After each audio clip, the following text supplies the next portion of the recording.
So in today's video, I wanted to talk about some ferns that I have around the house. I've done a couple videos on some houseplants that I have in the house as well, but these are probably the easier kind of houseplants to grow for beginners, so I figured I'd touch on them, show you kind of what I have. I have 2 on the table and 2 on the floor. So let's talk about them. So what's going on, guys? Joseph from H2O Plants, and today we're talking about some houseplant ferns. Now, these aren't really aquatics. Some of them you could actually use in like a paludarium type setup and or like on a hang-on back filter or something like that.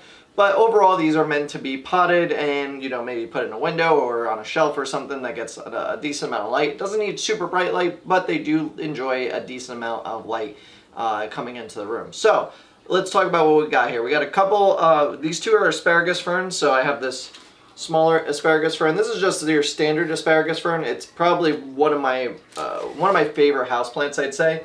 And then I have this one. This is also an asparagus fern, but this one is called a I think it's Sprengeri. I might be saying that wrong, but it is way bigger. You can see here the leaves are absolutely massive. Now, these 2 are very, similar, but they're also very different. So this mini asparagus fern was actually gifted to me by Kevin from Brooklyn Hardscapes recently when we were at Reefapalooza. He was using it in an aquascape above the water, kind of just letting the roots hit the water. And he didn't have any use for it afterwards, so he gave it to me. There is a little browning on it, but there's mostly new green growth going on, so I'm not worried about it. That's just older foliage I'll cut away. I should probably do that soon, but I just haven't had time, so I'm going to cut that away soon. But this is a nice little plant. I actually just have it on I have kind of like almost like a bookshelf type of thing that's just all plants. And this guy sits up there and he does really well. And I enjoy this one. If anything, like if out of all 3 or all 4 of these, I think this is my favorite one out of the ferns. Probably in my top like 3 favorite houseplants in general. And I got this guy, so this asparagus fern, I got this guy thinking that it was this, because I've never seen this one before in person up until recently. And I thought this was it, because I asked the lady at the plant shop that I was at, I'm like, hey, is this an asparagus fern? And they're like, yeah. Turns out it's not the asparagus fern that I thought it was. So, but I'm not, that's not a big deal to me, because I still really like it, and I just realized that these are really tangled here.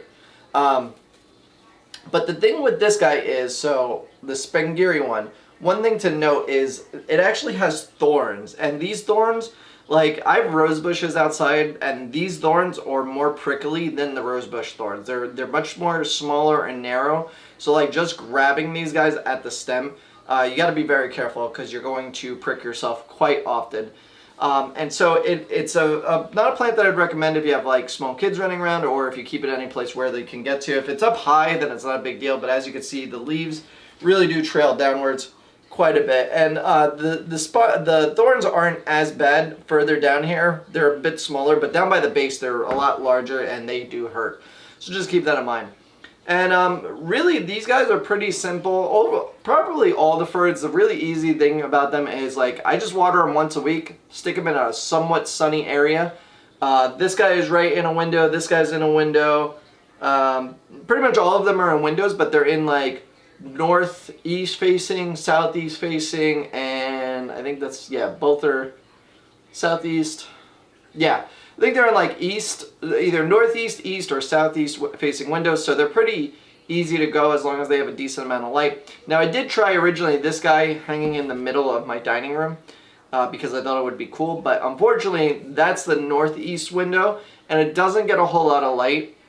So not a whole lot of light was reaching where this plant was hanging, so I actually moved it into the kitchen. And that's when I started realizing there was a lot more yellowing or drying out going. Also, it was harder to water where it was, and this guy is a little dry. Because ferns are kind of like ground cover in most forests, they do like a decent amount of humidity and wetness, so they don't like to completely dry out. You actually want to try and keep these guys watered. Like I said, once a week is usually good, but don't go any longer than that. And you could probably get away with like every 5 days or so. Just feel the soil. Once the top like inch or so dries out, it's time to water these guys. They don't like that. The other thing too that you could do, at least with the smaller ones, is take a tray like this thing. So I use these to catch all the water from any pot that has holes in it. It kind of just goes right underneath the pot like so. And you use that to catch all the water when you water excessively. But you could also fill this with rocks and fill it with water every week, and that'll give it a decent amount of humidity to keep them kind of just flourishing and all that. But these asparagus ferns are really nice. I really love them. I mean, this guy is really big. I didn't realize it was going to be this big.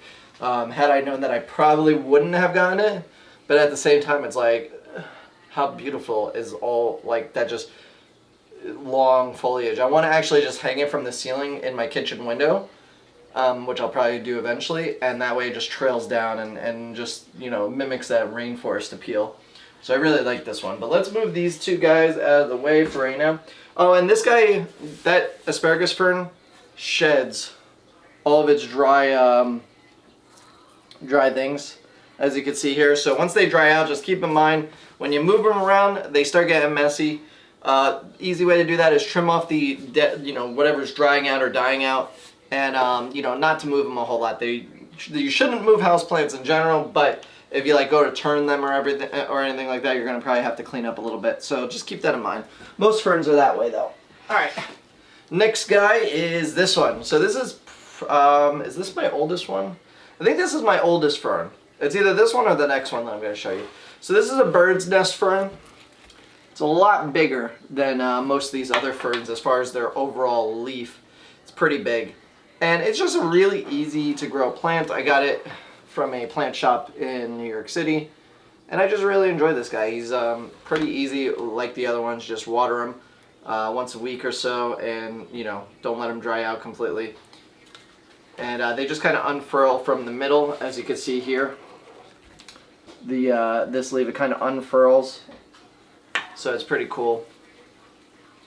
And overall, easy to grow fern. This is a bird's nest fern, like I said, pretty easy. And this one's actually, that one is actually hanging in my my dining room. And then my last one here is this guy. Now you probably see these all over the place. It is a Boston fern. You can, pretty much any shop will have these, and I didn't realize how big these guys get, but this started with one little pot. I just put it in here, and it's been growing like crazy. This is actually in my stepson's room. On a little like shelf by his window, and it's just gotten massive. I water this guy, if I remember, once a week, because sometimes I forget to water him. But yeah, he's just a really nice fern. I really like it. This one does shed leaves as well. Here is just a couple of whatever dries out underneath, because eventually the bottom leaves dry out and they shed a bit. So just keep that in mind. They do shed a little bit, and I think I broke a couple of the fronds here, but that's okay. So yeah, so this is the Boston fern, really easy. This is probably the easiest one out of all of them. Honestly, it's like I just water it when I remember to, and it just, it's grown well. So yeah, that's really about it. If you have any other plants that you'd like to see, I have a bunch of them around the house, or any suggestions for plants that you'd like me to get and put on video, I'm open to it. But I think, we'll do some houseplant videos here in the upcoming weeks, because I kind of ran out of aquariums stuff to talk about right now, so we're going to go through houseplants and then come back to aquariums at some point. But yeah, so leave me down a comment below if you enjoy houseplants, what kind of houseplants you like. Do you like the ferns? Do you have any? Are there any cool ferns that you're thinking about getting? Also hit that like button. If you're new here, consider subscribing by hitting the little round icon or the button down below. And if you want to check out any of our previous videos, you can click either one of those. And I will see you guys next time.